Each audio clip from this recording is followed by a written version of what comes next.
This is Towards a Gothic Marxism 1 on Monsters by the Lit Crate Guy. Written February 5th, 2018. We live in an age of monsters. Such a statement is hardly controversial anymore. From every aspect of culture, monsters peer at us. We consume them, we profess our fear, yet the market is saturated with vampires, ghouls, demons, and ghosts. We loathe the monsters, we hide from them, but we love them too. How could we not? They're everywhere, and so enormously profitable too. There are other monsters too. The news media is full of them. We're told to consume these monsters too, fear them, these shadowy figures that come from over there, that exist on the outside, that mean to do us harm, and who threaten not just our lives, but our way of life. The monsters in culture have found expression in political discourse too. Frequently, we find ourselves in the presence of a monster almost without knowing. We're about a decade away from the last crises of global capitalism, when the monstrous progeny that is the financial market suffered a near-fatal crash. Sometimes the creature brought... Sorry, I had to sneeze. Sometimes the creature brought to life with lightning bolts in a self-made miracle of modernity reveals itself to be strong, fearless, and therefore powerful. The markets that we thought were self-regulating turned out to be a creature with a mind of its own. Of course, the behemoth that was the financial crises of 2008 wasn't just one monster. It brought forth a veritable swarm. There were zombie banks, zombie debt, and countless homes that were possessed and repossessed. There were vampires, too. And, in the case of investment bank Goldman Sachs, there was, in one memorable phrase, a great vampire squid wrapped around the face of humanity, relentlessly jamming its blood funnel into anything that smells like money. Yet what should be remembered is that the appearance of monsters is not the same thing as the arrival of monsters. Just because you see something for the first time doesn't mean it hasn't been there all along, just behind you, just out of sight. Monsters are, after all, nothing if not elusive, and as Toni Morrison points out, invisible things are not necessarily not there. It's easy to forget, but the monstrosity of modernity doesn't begin and end with its economic crises, but rather, as David McNally puts it, what is most striking about capitalist monstrosity is its elusive everydayness, its apparently seamless integration into the banal and mundane rhythms of quotidian existence. At the end of the horror movie, the monster is fought, confronted, and defeated. They retreat to their castle, to the crypt, or their lair, and life goes on. Maybe some years pass. The castle falls into disrepair and is easy for the monster. It's easy for the monster to be forgotten. Uh-oh, I see a typo. Naughty boy John.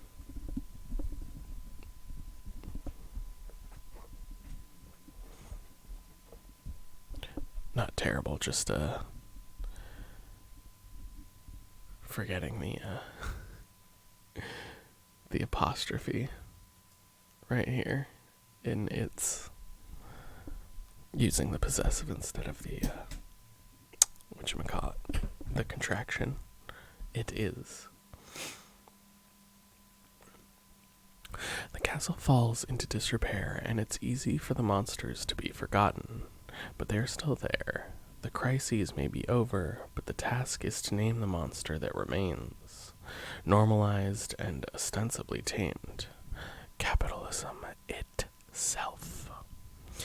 The monsters we see all around us in culture are an anxiety-laden response to real social practices and symbolic registers.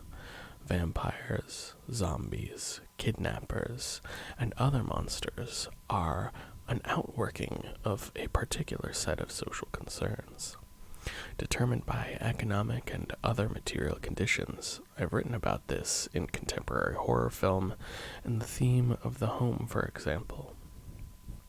But what needs to be made explicit is that whilst we have concrete monsters to fear, they reflect something far more diffuse, that wider, more nebulous threat to human personhood and bodily integrity, which emerges when one's own life is dependent upon selling your energy and labor on the market. To quote McNally again, body panics are part of the, quote, phenomenology of bourgeois life, and given the desperate attempts of liberal ideology to disavow and disguise these horrors, it's little wonder they are sublimated and find expression in culture.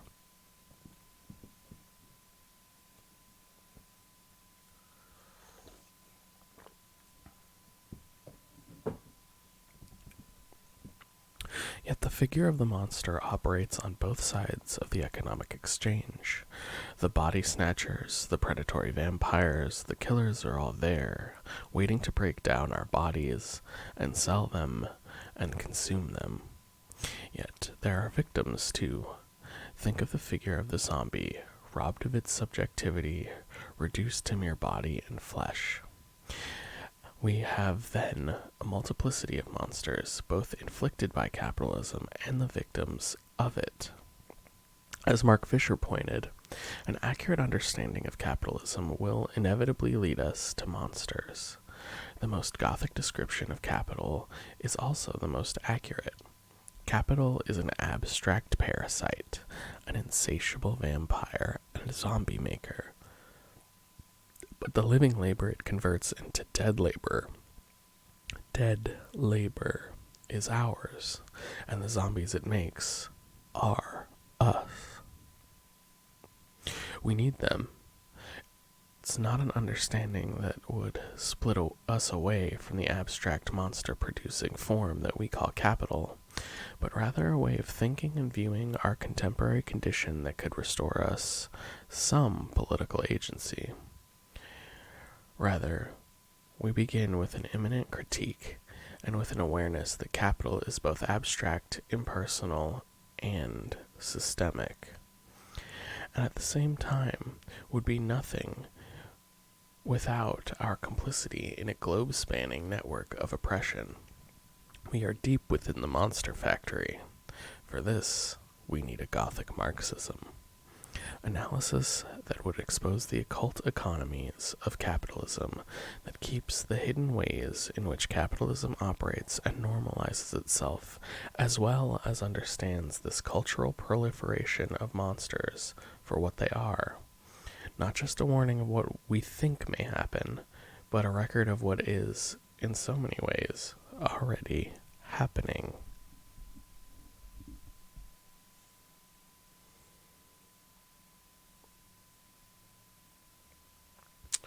I will have these all linked. Maybe I'll just link this in chat.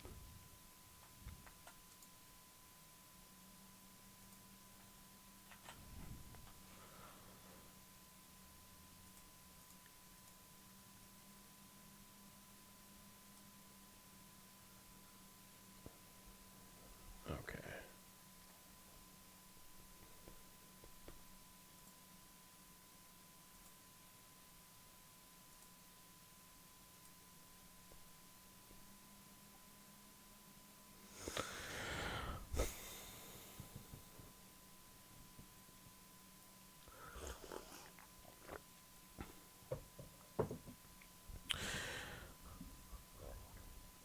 see what the two thoughts on towards a Gothic Marxism are.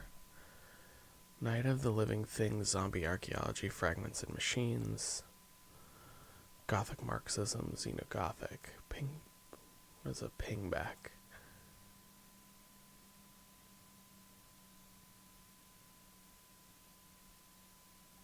Maybe we'll read these after we finish. Oh. Kind of want to read this one, but we'll read that after we finish parts 2 and 3. So this is all on John's The Haunt blog.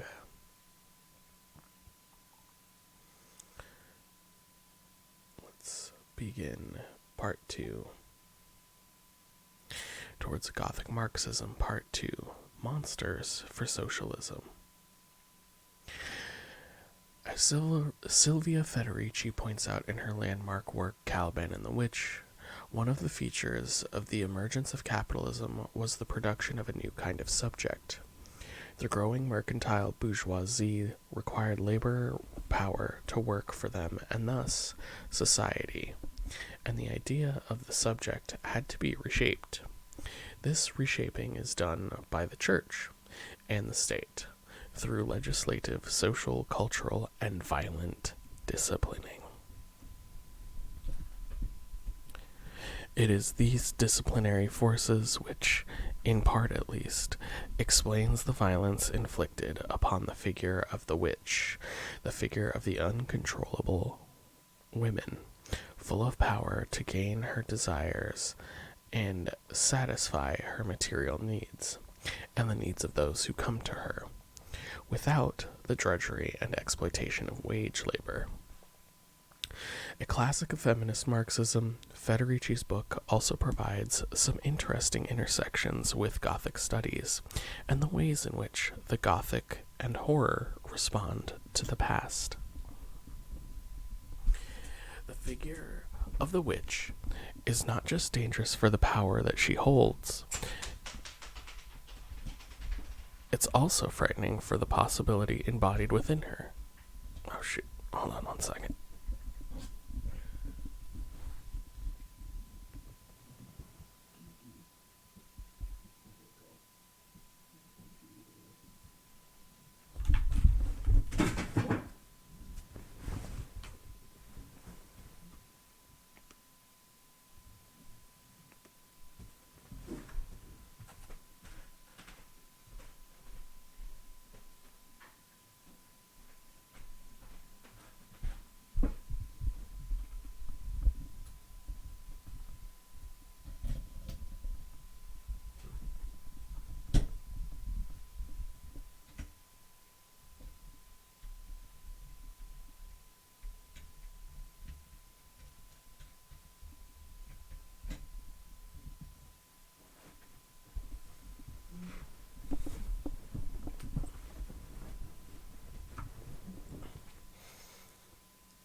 Okay, situation averted.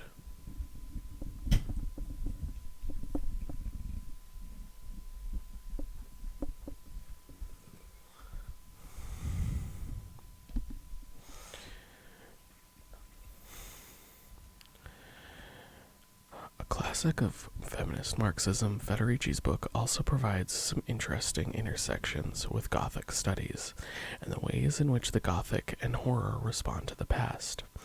The figure of the witch is not just dangerous for the power that she holds, she's also frightening for the possibility embodied within her.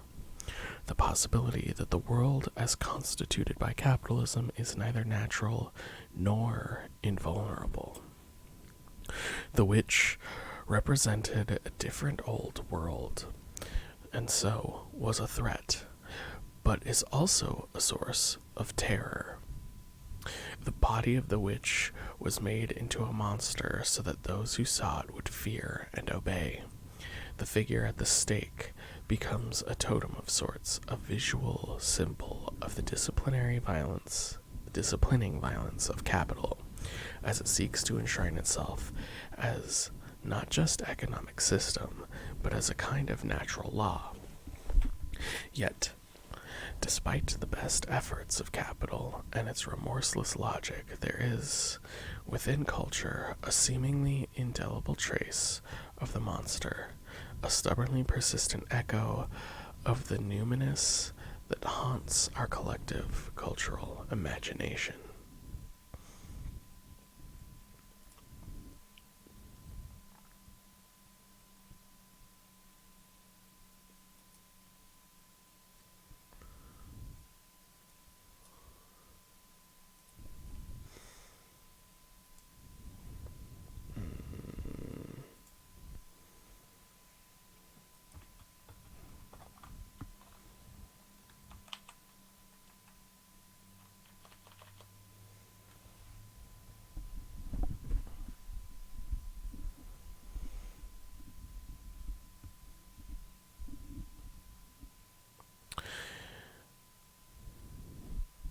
The definition of the Gothic is a notoriously contested field, but a widely accepted version argues that the Gothic is defined by its relationship to both space and time, often in an inverse sense to something like science fiction.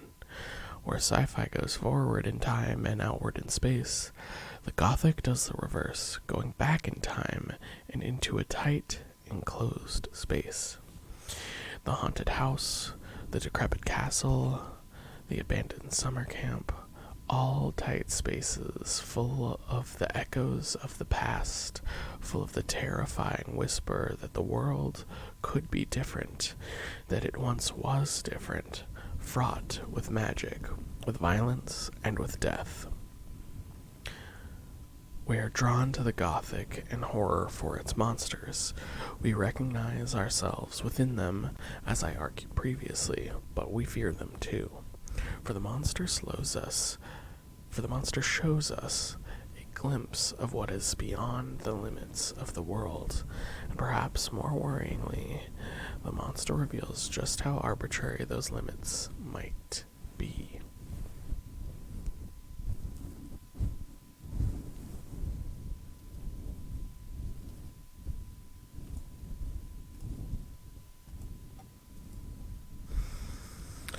Here then, culture collides with economics. Capitalism, generally speaking, has little use for the past beyond what can be subsumed into itself and what can be sold. It's happy enough to sell us nostalgia, after all.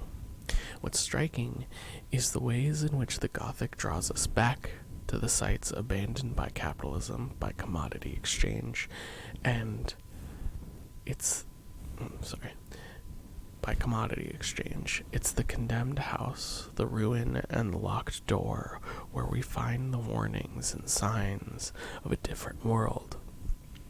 Speaking generally for a moment, the supernatural horror depicts a past that refuses to die, a world order and economic totality that capitalism, try as it might, cannot completely eradicate. In the supernatural Gothic, subjects become monstrous. Werewolves, zombies, vampires, or simply forced into a more animistic, violent state of existence. These figures, as well as many others, are easily enough to read as hearkening back to and commenting on an early mode of production. They are, without doubt, a threat. But within the figure of the monster standing there on the edge, we may see gestures back towards a different world.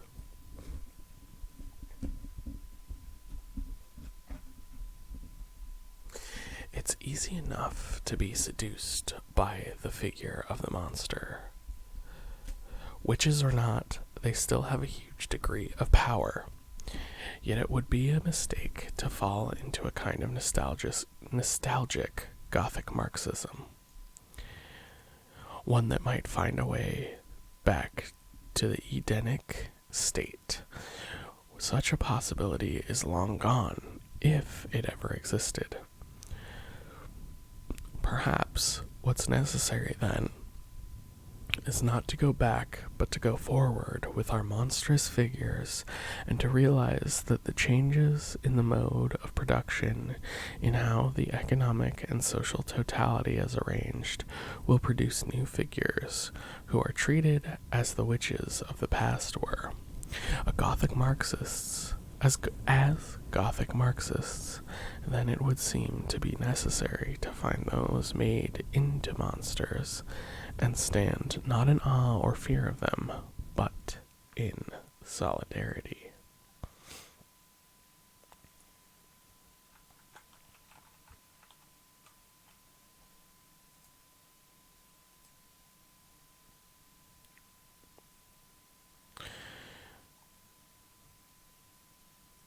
Alright, on to part 3.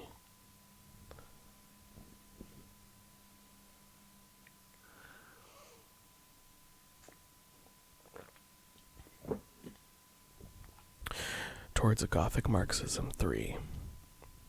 First, sketches.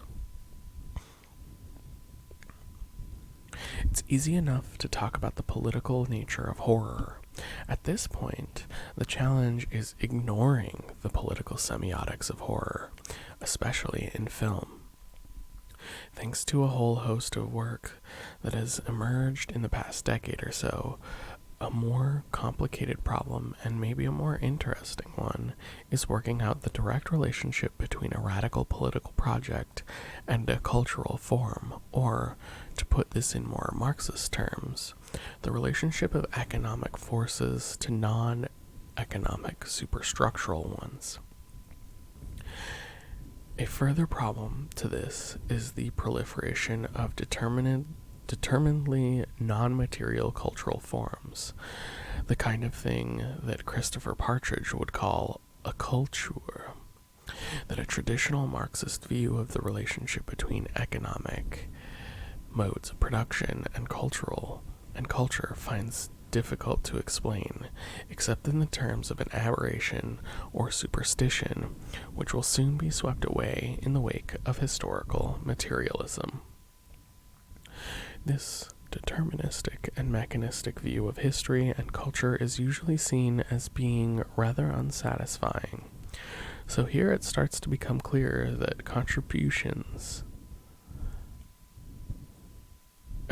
what contributions a more Gothic-inflected Marxism might make to an understanding of the relationship between the base and superstructure, and the ways in which culture, subjectivity, and politics intersect.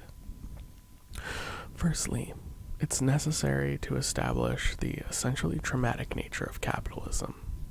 The era of bourgeois industrial capitalism was marked by uninterrupted disturbance of all social conditions, everlasting uncertainty, and agitation, according to Marx and Engels in the Communist Manifesto.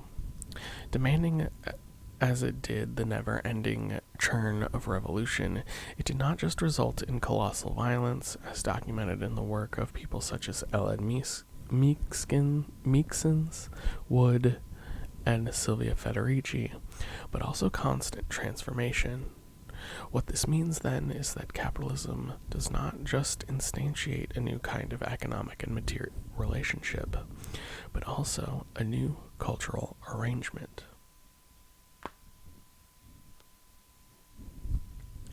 To finish the famous quote from the manifesto, all fixed, fast-frozen relations, with their train of ancient and venerable prejudices and opinions, are swept away. All new-formed ones become antiquated before they can ossify. All that is solid melts into air.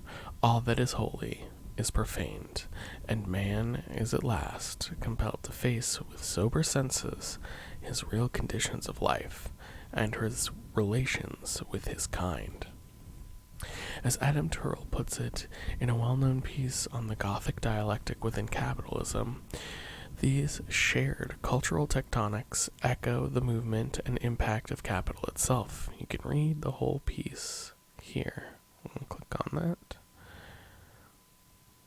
Do you want up? Come here.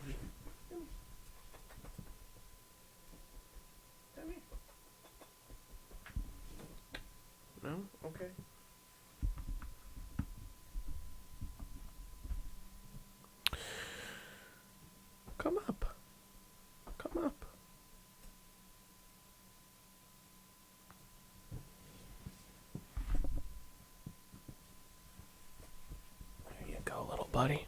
Okay. Hello.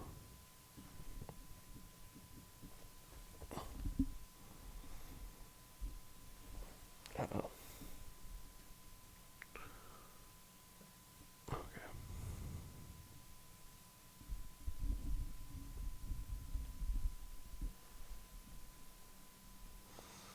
There's a little dog tail right there. Alright, come on.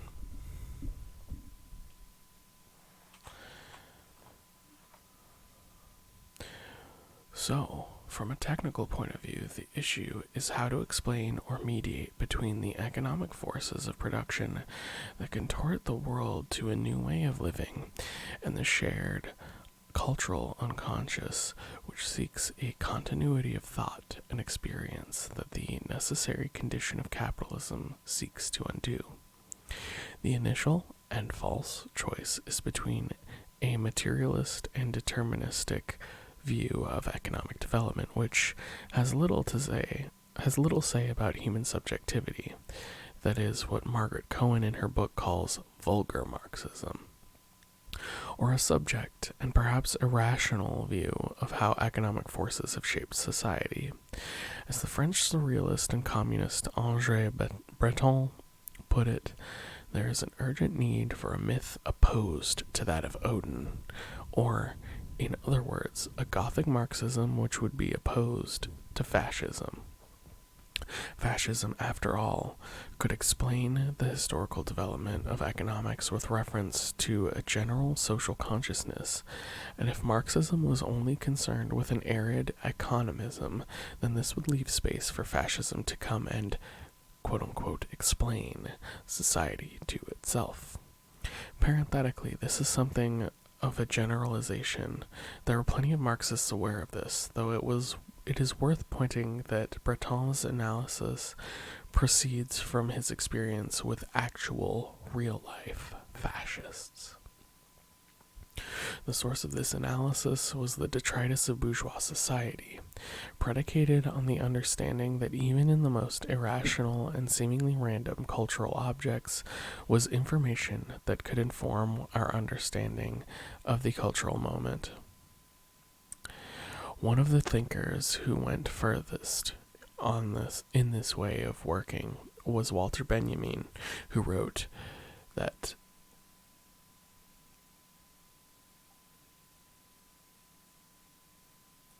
sure, how's that?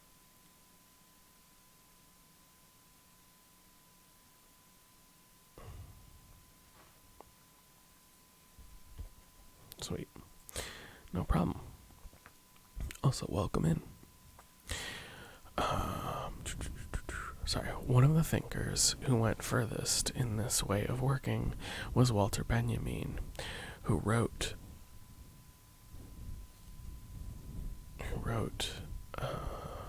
that the overcoming of religious illumination required a profane illumination, a materialist anthropological inspiration, the examination of the past. In Benjamin's case, this took the form of his monumental study of 19th century France.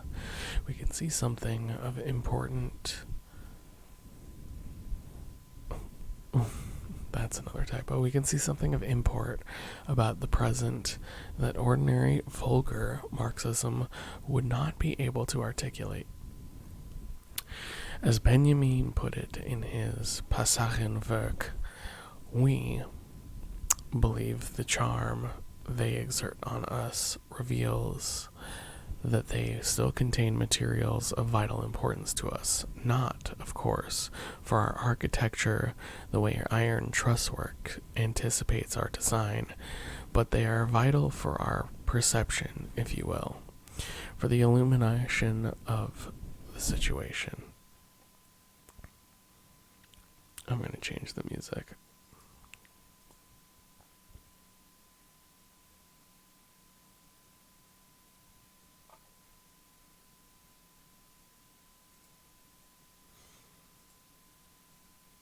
Let's try this.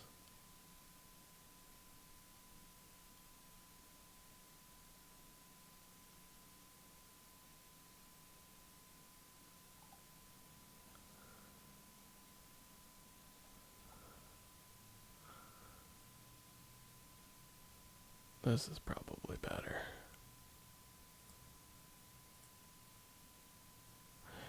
Okay.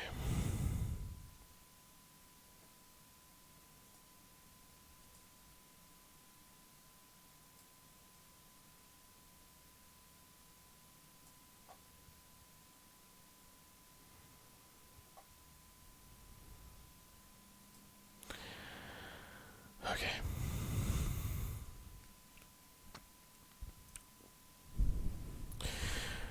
Let's go. The examination of the past. In Benjamin's case, this took the form of his monumental study of 19th century France.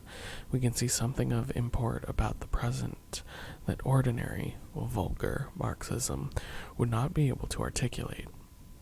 As Benjamin put it in Passage en Werk, we believe the charm they exert on us reveals that they still contain materials of vital importance to us. Not, of course, for our architecture, the way iron truss work anticipates our design, but they are vital for our perception, if you will, for the illumination of the situation. In the Gothic flotsam and jetsam of capitalist history, we can see the anxieties and fears of a given cultural moment. Furthermore, this reading of cultural history means that we can see the Gothic as articulating the collective unconscious fears of what it means to live under capitalism at that time. This is where, through Gothic Marxism, we can start to construct a Marxist Gothic, a way of reading culture that does not just see the Gothic metaphors in Marx or in other cultural objects as just aesthetic decoration, but as a way of diagnosing the psychic toll of capitalism at a particular historical juncture. Both Breton and Benjamin sought to deepen and refine Marxist analysis with psychoanalytic ideas borrowed from Freud. Their interest in the dream, the unconscious, and the irrational are attempts to correct a lacune in Marxist theory that failed to account for how economic forces and the more intangible superstructures such as art. Benjamin saw this interaction as a mediation or a series of mediations that a good critic could decode and bring into public consciousness.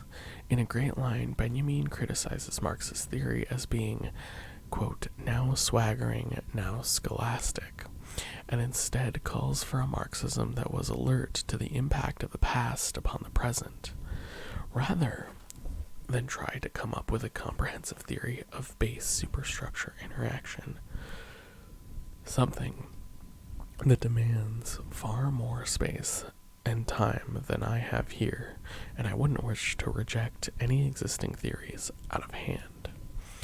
It is perhaps better to focus instead on the idea of mediation, whilst Benjamin's work places a huge amount of emphasis on the role of centrality of the critic, or the person who can awaken the world to the dream itself. The role of mediation as essential to consciousness is well established. The great Ernst Fischer, in his landmark book The Necessity of Art, built off the work of Engels' Marxist anthropology by arguing that art is almost as old as man, and that by creating, we can mediate our relationship between the self and the world. It was, Fischer would claim, a form of magic, making a symbolic register that would become eventual.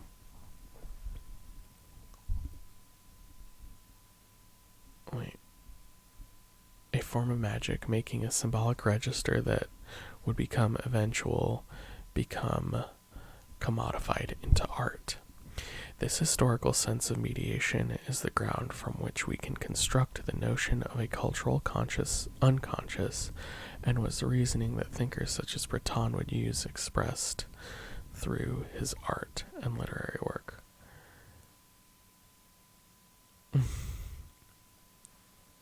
And that's fine. Hopefully you'll learn something.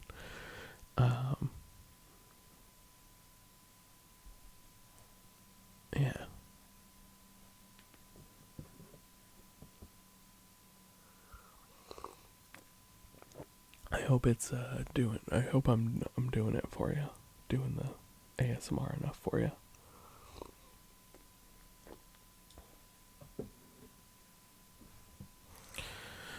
Okay.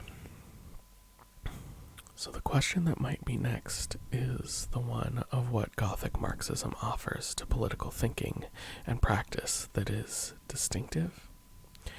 Firstly, an attention to history that does not reduce historical process into a static totality, but accepts its contingency, flux, and instability. Lukács was famously skeptical of experimental or modern art precisely because it lacked an idea of historical totality, preferring instead mimetic and realistic art, particularly novels, in contrast to Benjamin and the French surrealists, who favored the visual, the particular and fragmentary, which reflected the fragmentary and contingent nature of modernity itself. Secondly, it offers the possibility of understanding history as something which can change, rupture even, which requires a dialectical relationship to history and historical process itself. Like Gramsci, Benjamin was both deeply pessimistic about history, but also retained that revolutionary optimism of the will. Once more, given the historical context, this is not a surprise.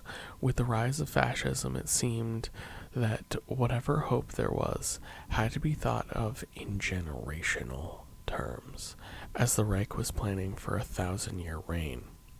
Think of the horrifying Gothic apocalypticism of Brecht, eerily prophetic and yet eerily prophetic of the yet to arrive nuclear age. They're planning for 30,000 years ahead. They're out to destroy everything. Every living cell contracts under their blows. They cripple the baby in the mother's womb. At the same time, Benjamin was writing his lauded theses on history. Quote, the only writer of history with the gift of setting alight the sparks of hope in the past is the one who is convinced of this, that not even the dead will be safe from the enemy if he is victorious, and his enemy has not ceased to be victorious. As Stanley Mitchell puts it, the battles of the past have to be refought, for if they are not, they may be lost once more. In terms of cultural forms, the Gothic which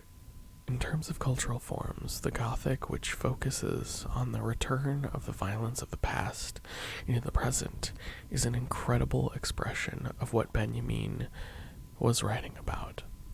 So the Gothic horror is not just something which is designed to express the fears and anxieties of a capitalist present, focused through the collective social unconscious, but also raises the specter of possibility, a better world that can confront the violence, ghosts, and monsters of its violent past.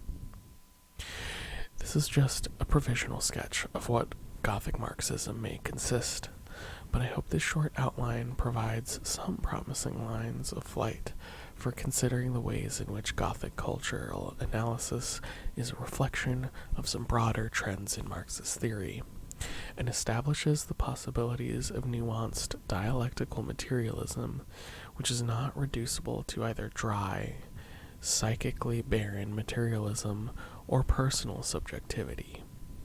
It's this which I aim to develop into a longer book-length study.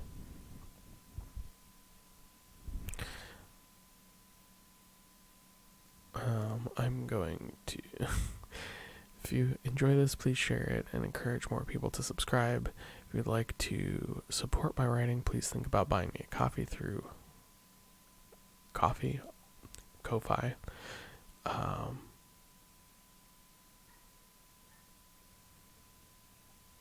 You can also do the same for me, if you would like.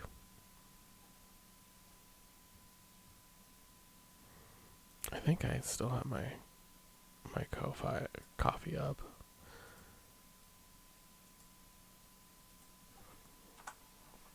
Let's see.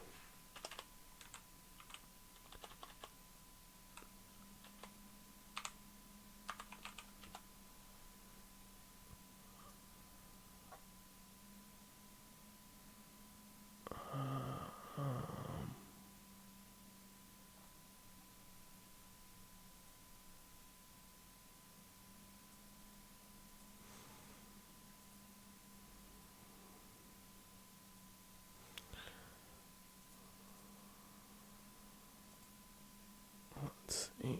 Do I have it? Oh, yeah, of course.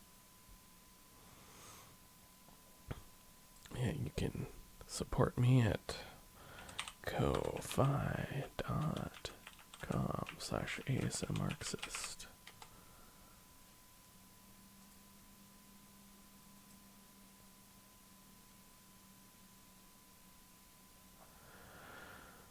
Okay.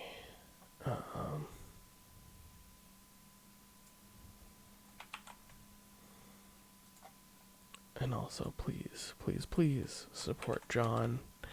He is an excellent academic, and his cultural criticism, along with his co-ghost at their Ash at the Horror Vanguard, are both great. So please check them out. I highly recommend them. If you like horror movies and people talking about horror movies, the good, the bad, and the ugly, you should check out the Horror Vanguard.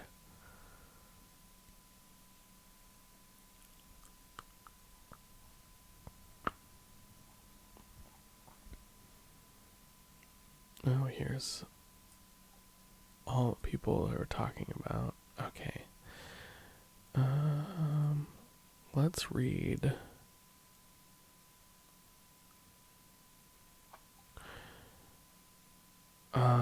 I don't much anymore. I used to stream a lot during, like, when the pandemic was in full. Thank you for watching this video. I hope you enjoyed. And if you did so, please consider giving this video a thumbs up and subscribing to my channel if you haven't done so already. I've got my Twitch and Twitter handles up above, and they will also be posted as links in the description of this video, along with some of the other stuff that I do, including ways to support me and my SoundCloud page where I've put some music up there.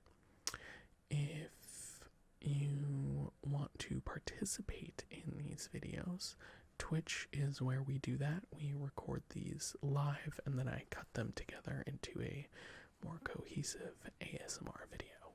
So consider following us there. I hope you enjoyed, and we'll see you next time.